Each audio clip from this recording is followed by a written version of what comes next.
I've been tearing down engines once a week for well over 3 years, and that is a lot of engines. But I believe this is the very first time that we've had the engine right out of a police car. And I can verify that. Other engines maybe, but this engine for sure. This is the 3.3 liter naturally aspirated V6 out of a 2021 Ford Explorer Police Interceptor. This is not out of a hybrid model, so it produces about 285 horsepower. And this engine was a donation from a channel viewer. I am always awed by people that are willing to give me free stuff to tear down on the channel, or even charge hardly anything for it. I understand that this whole lunk might just be scrap metal, but you don't have to do that, and I really appreciate it when you do. This engine comes with a story. Normally, I'm lucky to get VIN number and mileage with these engines. In this case, I have a whole story as to why this engine was replaced. This is the engine out of a police vehicle that was on patrol, and when the officer was getting on the highway, apparently it went into something called pursuit mode all by itself. Now, I had no idea what pursuit mode is. I just assumed it is driving your car aggressively, which in that case, all of my vehicles have been in pursuit mode.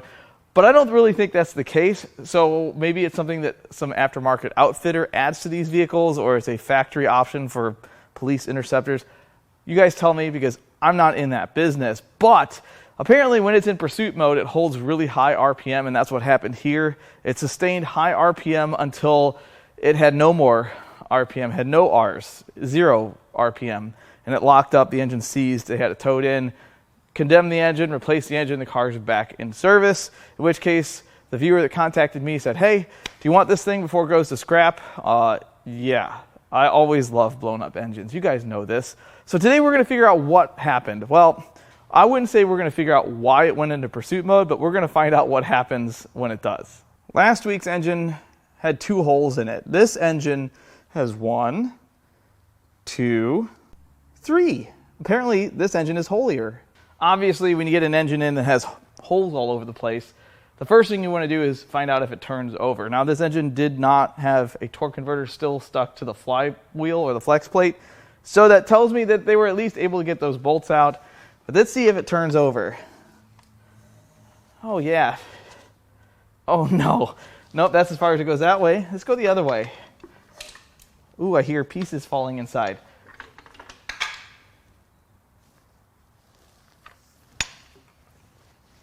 That's as far as it goes. Let's go the other way. Maybe we'll get better luck now. Look at that. That's not good. Uncle Rodney, are you in the way? So, we have some movement. Now, yes, you can see there's lots of damage to this valve cover. That happened in transport. That did not happen before this engine blew up. And it's just the valve cover. It just looks bad.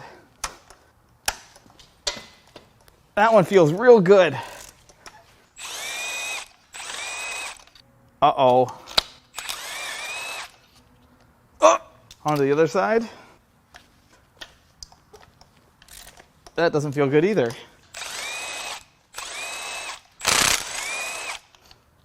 Oh! Well, it's not good. So the good news is that the front 2 cylinders look great. But then you get halfway down on the driver's side or the left side, and that one's been re-gapped by a piston.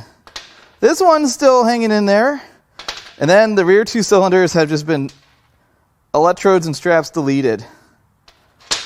We're looking at lots of malice in multiple combustion palaces. It's going to be a good day. Next, we're going to get some brackets off. And then we'll pull the valve cover off the right-hand bank.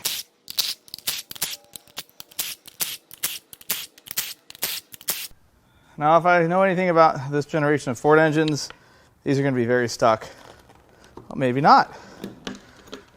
I think we got lucky here.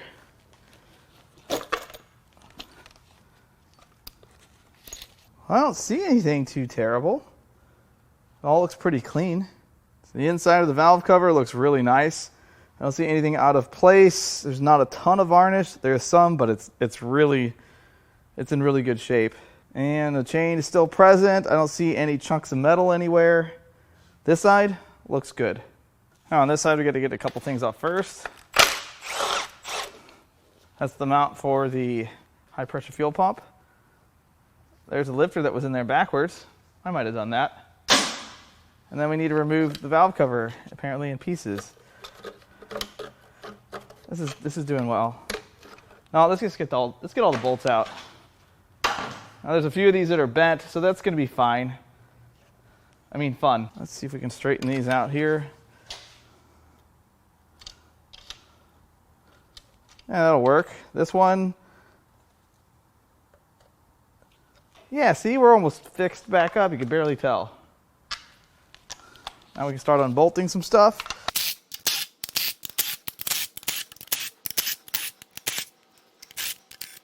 All right, does this one come off easier?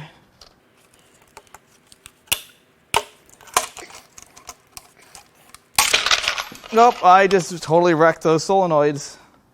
Oh no, I was gonna sell those. Well, I busted the connectors right off the solenoids and I don't know how I'm gonna live with myself. But the rest of this looks really clean. I really didn't expect to see any major destruction in the top of the engine. I don't see any chunks of aluminum. There's some more plastic from the broken valve cover, but that's unrelated to this engine's failure.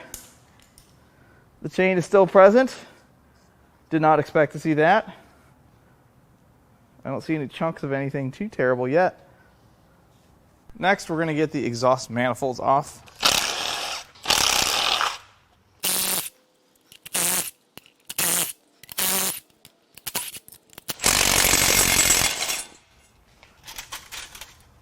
And now the other side.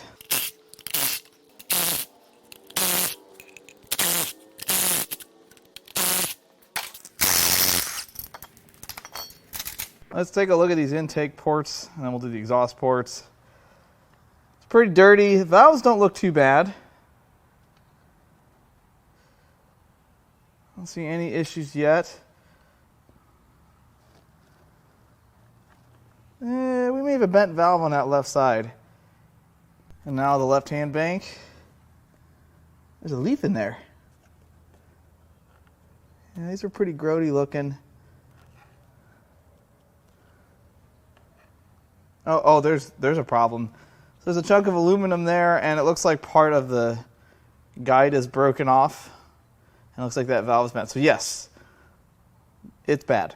Now on the passenger bank, or the right-hand side, exhaust ports, looks good. That looks good. What happened? I know what happened. Bad stuff happened. Those are wrecked. Surely the left-hand bank is going to be in better shape. So far, so good. I see some not so good signs in there.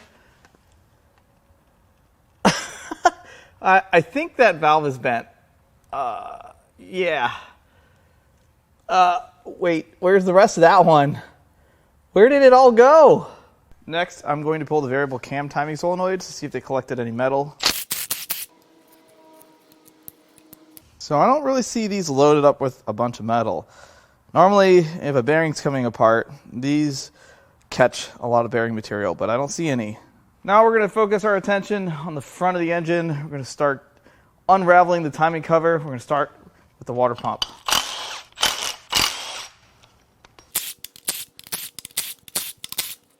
Is that it? I think that's it. It's time for Blue's debut.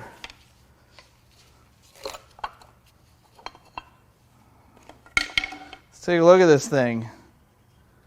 Oh man, it looks really nice.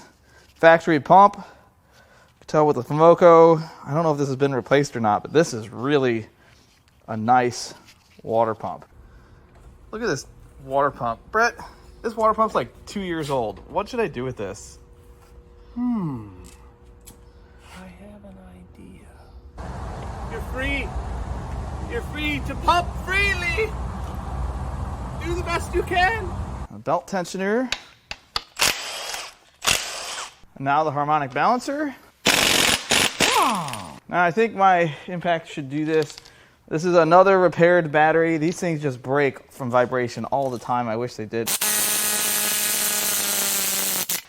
Perfect. Next, we'll start tickling the timing cover.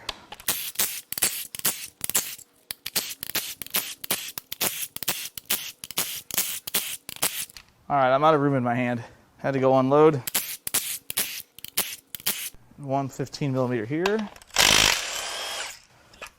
That definitely had to come out.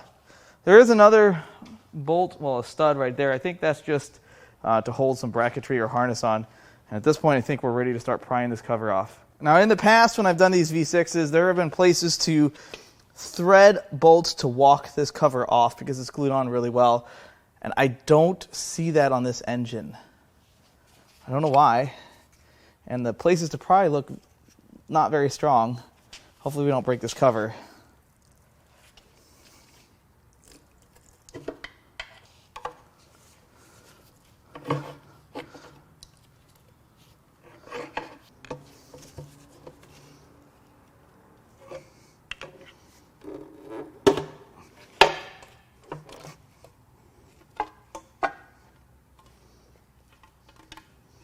Timing cover is off. Well, the timing system looks pretty good in this engine.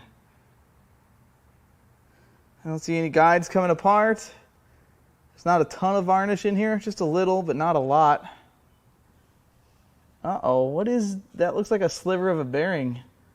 That shouldn't be there. There's no real other dead giveaways except for that broken piece of aluminum that's hanging out next to the oil pump. And there's a chunk of something that's not supposed to be there. If you don't look at those parts, this looks great. Now it's time to peel the timing system apart. We're going to pull the tensioner first, which we got to be safe here, so I'm proud to announce the most safe I could possibly be.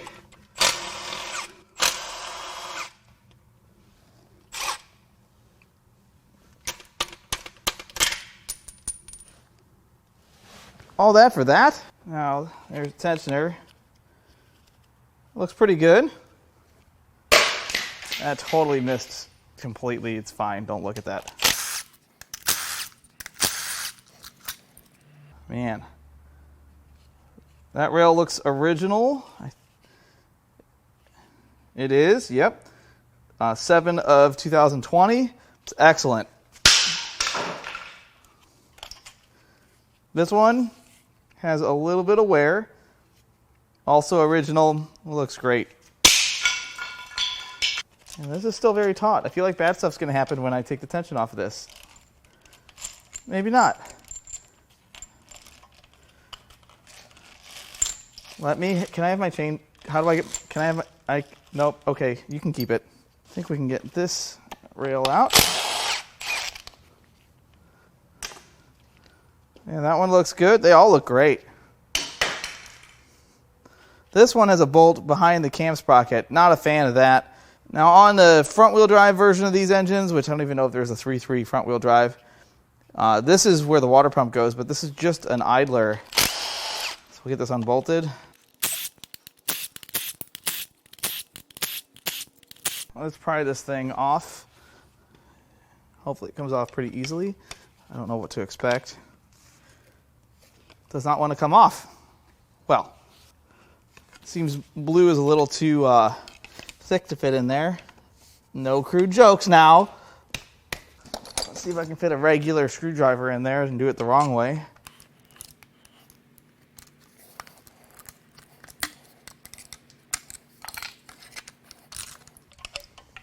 Now it's time to crack the cam crams loose.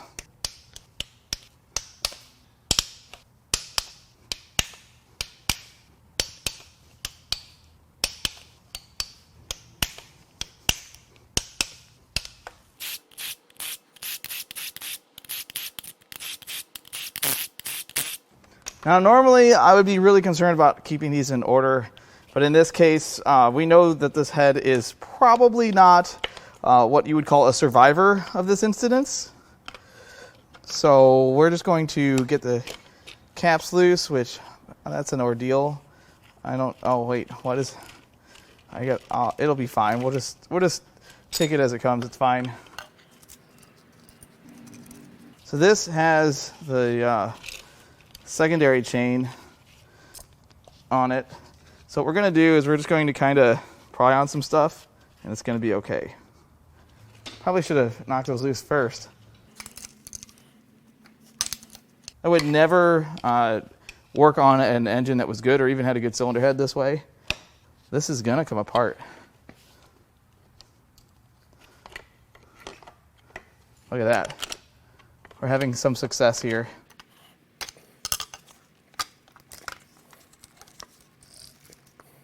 I have created a situation. I just want to get this chain out. Can I get the chain out? Will the chain come out? Definitely should have pulled the cam gears. What did I do? We're definitely going to try to take the cam gears off the other side.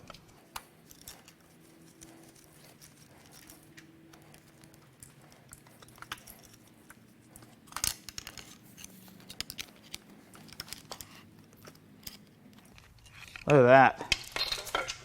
We persevered.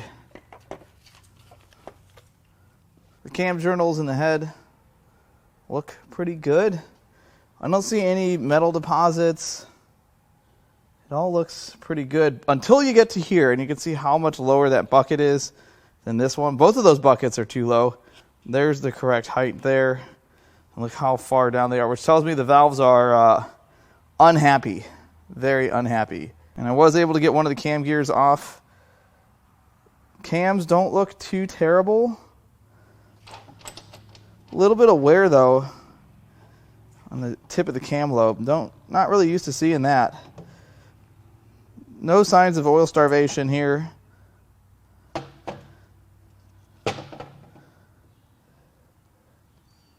Everything looks pretty decent. The caps, no major wear. Nothing to indicate anything like the condition of the engine as we know it. So I don't make the exact same mistake again. We're going to zip these out. Let's see, well, these, I don't know if that's going to help us. Surely it won't hurt us. Just need a little help from Blue here. There we are.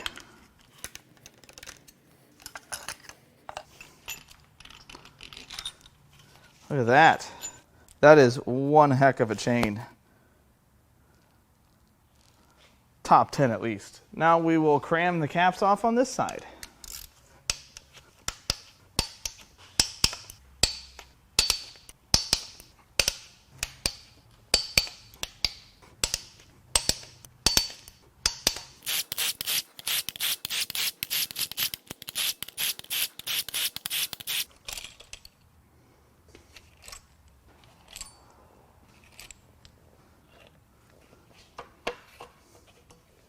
Very similar story on this side of the engine.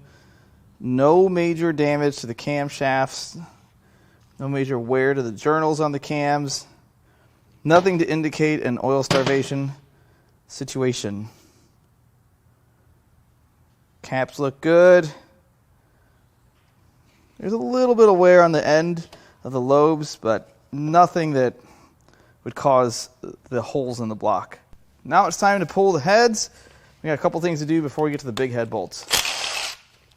And one bolt on the perimeter. Now it's time to crack the head bolts loose. Wow.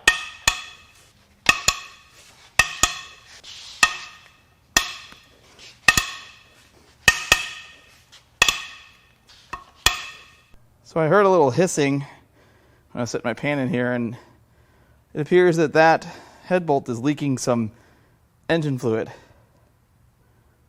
And we can zip these out.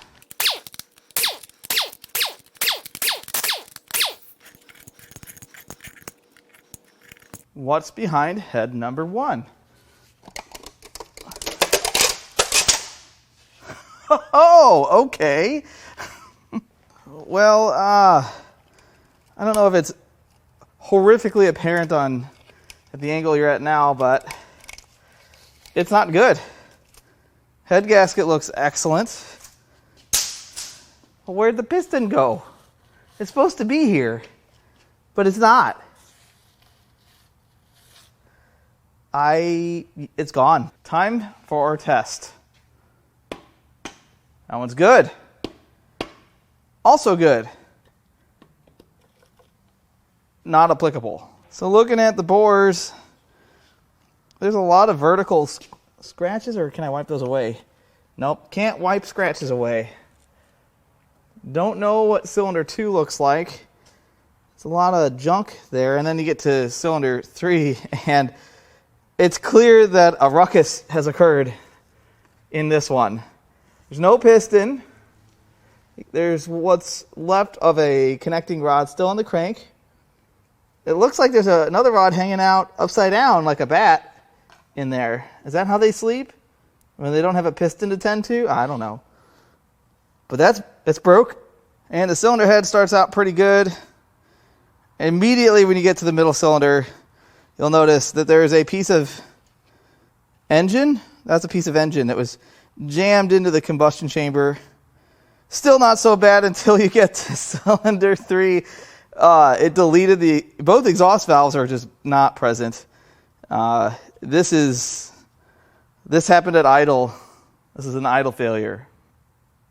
Grandma on her way to church. No, this was in a police car at high RPM. So where did the valves go? So I think what we just pulled apart was the good side.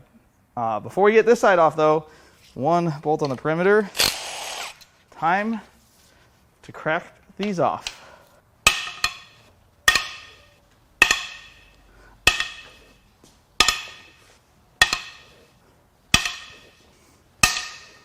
That sounded different.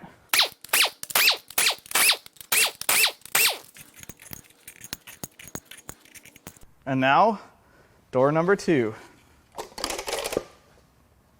Oh. Oh, wow, bad stuff. Head gasket on this side, same as the other. Perfect. Before we get too carried away, we need to do our test. It's okay. I still think something's wrong there, and not applicable.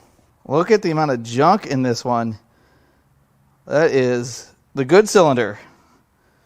And you get to its neighbor, it's not so good.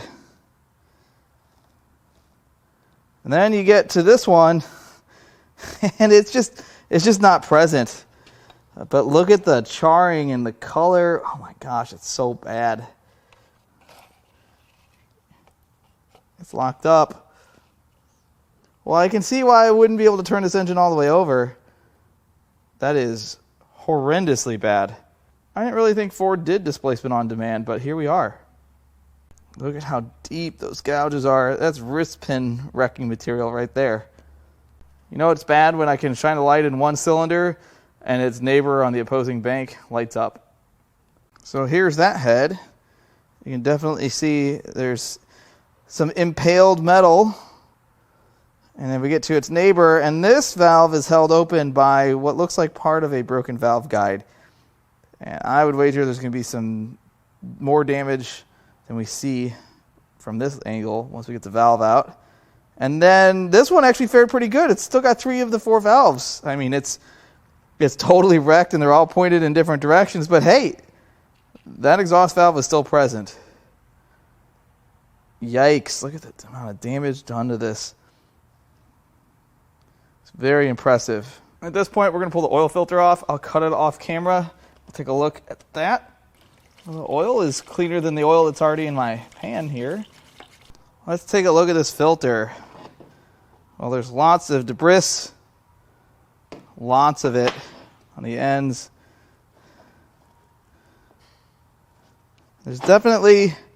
Oh yeah, look at that. Bass boat paint. She's beautiful. This thing came apart full of oil, or at least enough to circulate the oil.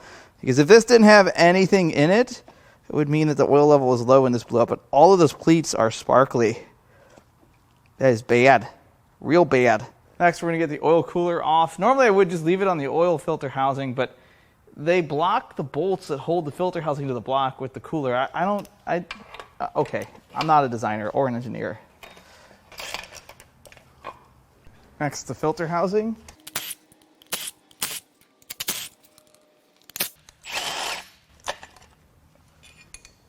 Now, normally I'd flip this engine over to pull the pan, But I have a feeling there's a lot of gifts in this party basket, so I'm going to pull it this way to keep from fishing all that stuff out of the block when it goes upside down.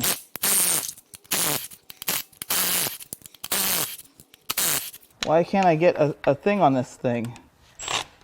Okay, we'll have to look into that. Oh, there's 8s in the back, right? Yeah, there's some 8s back here. I don't know if there's another bolt. Oh, there sure is. There's one there. One there. That's a long one. Let's get these 8s out of the back here. Did I get them all?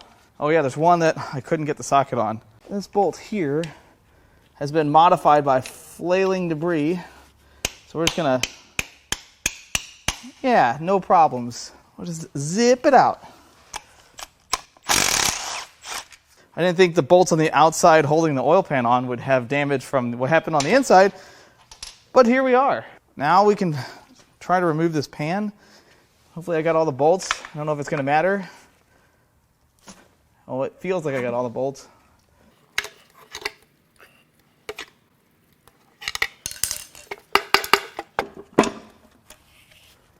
Oh, wow. Well, that's impressive.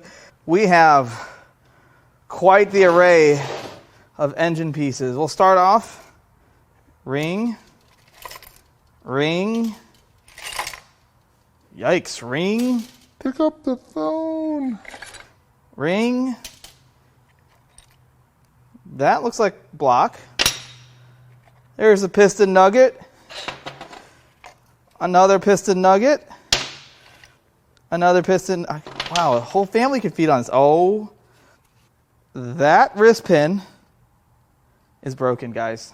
Pursuit mode breaks wrist pins. I never thought I'd have to say that. Did the other one survive? No. 2 damaged wrist pins in one engine. Oh, wow. There's a small end of a rod. Oh, we got a lot more to go.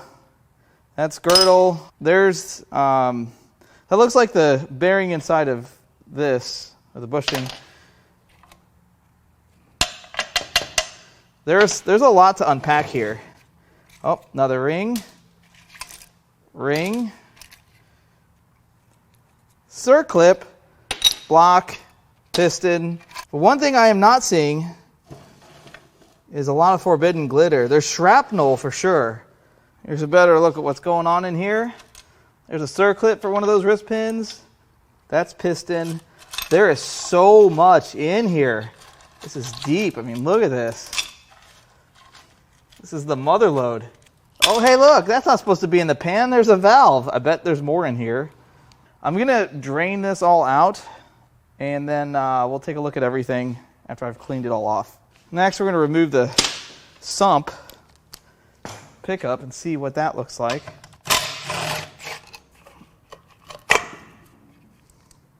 Oh, it's jammed full of debris. Gosh, there's so much more in here. I've drained a bunch of the oil, but there is so much. It's got some weight to it. I'm going to get the rest of this stuff out the best I can so I can clean it off. Next, we need to remove all of the engine from the pickup tube.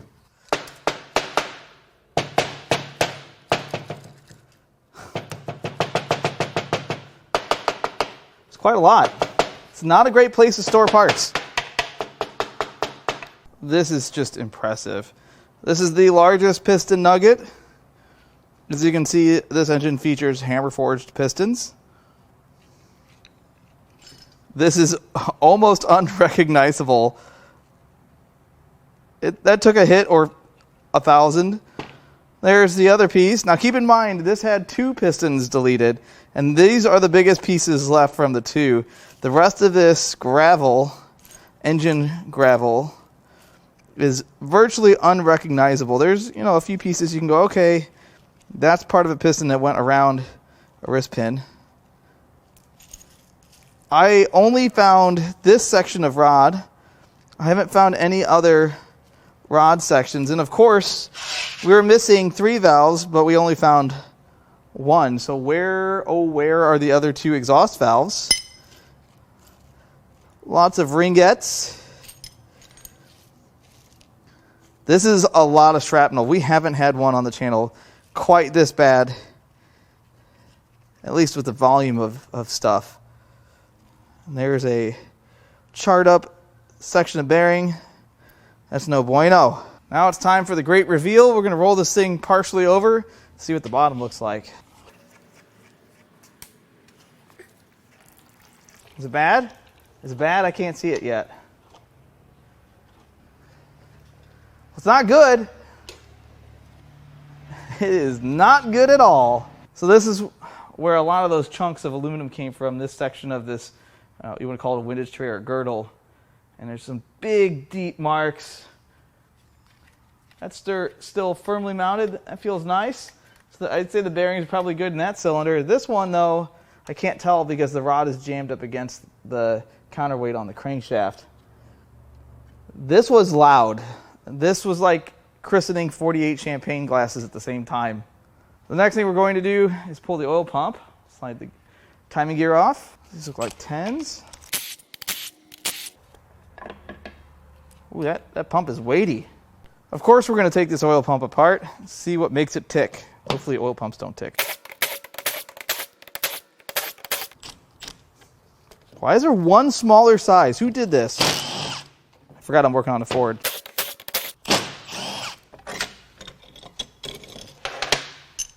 Wow, look at that. That is probably one of the most impressive oil pumps that we've had on the channel. Straight out of a transmission. Look at that thing. Now, I know better than to try to take this apart. No, I promise I know better. Well, there is quite a bit of wear on this pump. It's not where I can feel it with my fingernail, but the finish has definitely been compromised. If you look at this, there's some marks on the outside. It's not terrible. I think it would still make oil pressure just fine. I think it just ingested a bit of debris. Next, let's work on getting this girdle loose. I think those weren't as tight as they were supposed to be.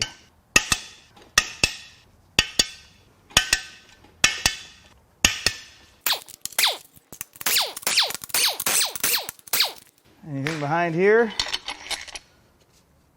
Not really. Well, here's a good look at what's left of the bottom end.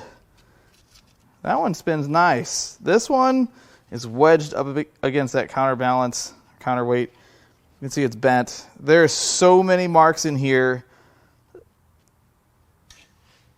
This is impressive.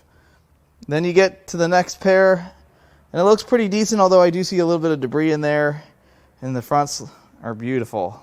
Now that all of the loose stuff is out of the rotating assembly, I'm hoping this turns all the way over. I have my doubts, though. Hey, look at that. Perfect. So we're going to start taking the rods and pistons out. Of course, you always want to start at the front.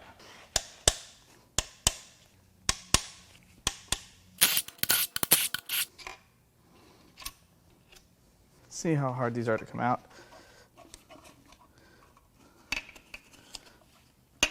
Nope, need a little help here.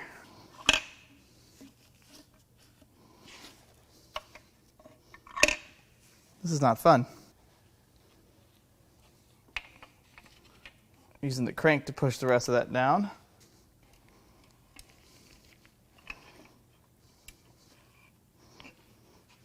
Just going to gently work this one out.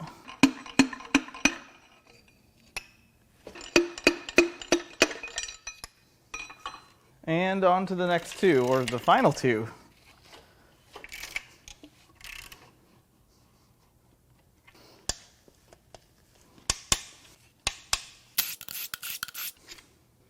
That's not good.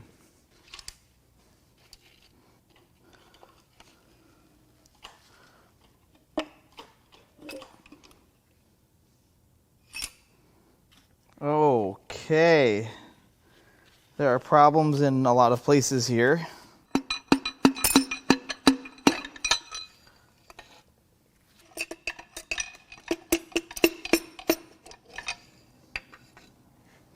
Now, before I take the crank all the way out, I'm going to attempt to get the rod caps off of the rest of this.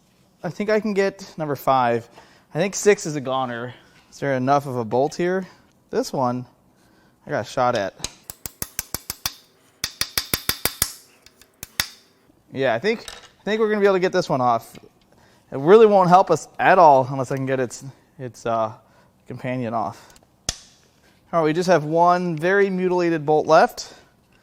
And then the other one is, I don't think there's any hope on that, but we'll try. I'm not a quitter, not like this engine. So I'm just going to hold my body against that. It does not appear to be working, does it? No.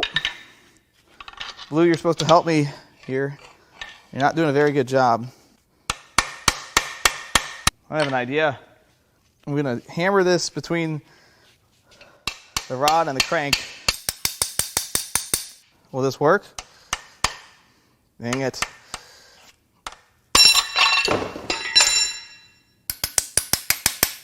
That should do it. If it doesn't, it should have. Oh, this one, maybe I can just get this totally charred one off. Look at the coloration on this. I feel like that's going to round off, so let's try it. Uh-oh. It's making bad sounds. I've never broken one of these, but I feel like I'm going to.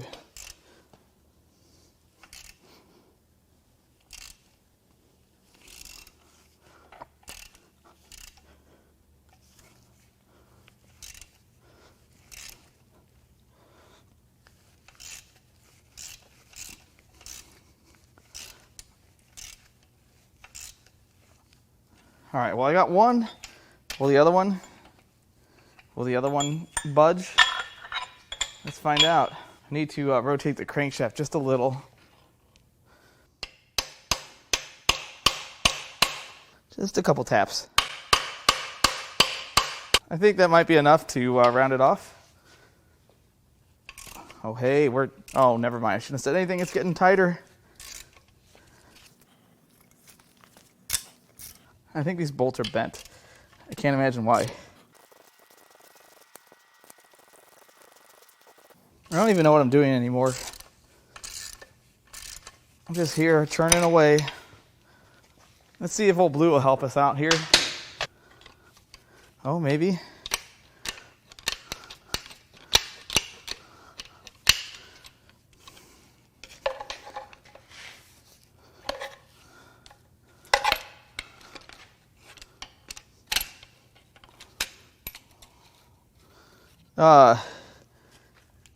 It is welded? It's welded.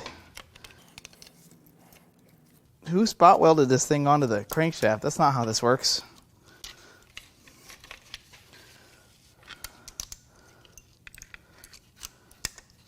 There we are. That looks good. So now there's just this one, which has been kind of a challenge. Okay, this is not panning out. We're just going to have to deal with that on the bench. I'm giving up. This is way too much time. At this point, we'll start attacking the main caps.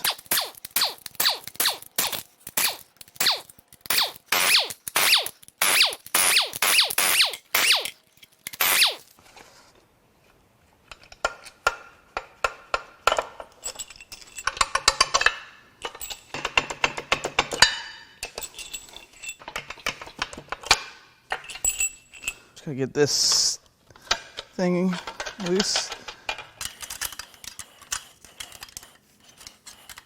Is this gonna come out with? This might come out with the crankshaft. It's kind of a Ford thing that happens. No, this doesn't want to come out. What have I done here? I have an idea. I'll just be really gentle. Oh, I hit the crank. Dang it. Now I can't sell it.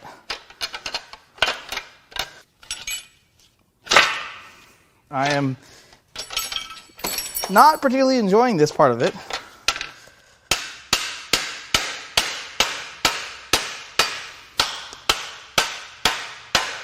There. I should have done that from the very beginning. Now we have that stuck rod, the charred one. Let's give it a little help here. Perfect. I hope you didn't need that. We're going to get this bolt out. If this doesn't do it, it should have.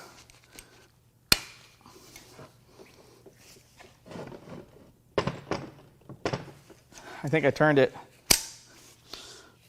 Yes. Let's just zip the other one out.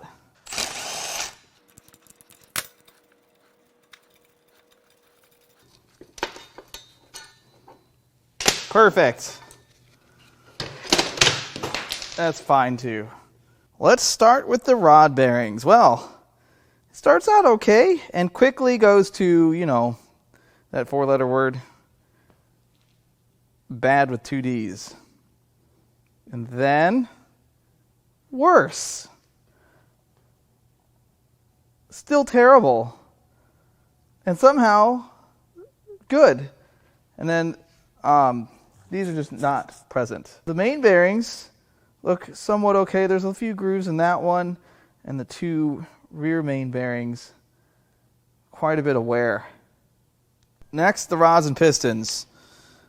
So at first the rods look pretty good. Pistons have a ton of carbon on them, probably from high idle time. But the oil rings don't look clogged. I don't know if these things are used to are known for burning oil or not. That piston definitely has some debris damage on the top. A little bit of skirt wear there. The rings are all pretty free. This one has a lot of gunk built up on it, but I don't see any major damage yet. And then more of the same. This one, so much junk. You know, when these things blow up, lots of stuff happens. Lots of stuff travels. And then what I can't understand is how these bearings are so nice and that is deleted. So I have put together a puzzle here. This is the rear rod and this is the small end of this rod. This section, gone. Hopefully back in another engine. Unlikely though. Here is one of the damaged wrist pins. I guessed, I don't know which cylinder this is from, one of the bad ones. And then I also guessed with the piston, here are the these are the large nugs here. Of course, our ring parfait and our other wrist pin, which is dented and ovalized. I don't know that we've ever seen a Ford engine with wrecked wrist pins, but here we are. And then look how crispy this is. You think that got hot? What does it take to turn iron that color, guys? That's rough. And this is the end that did all kinds of damage. I mean, look at that thing. The crankshaft is equally as impressive. Look at the color of the metal-infused oil. There's so much bearing material on all of these journals. And then you get all the way back to 6 and it's still got a bearing welded to it. That is, I can't get that off. That's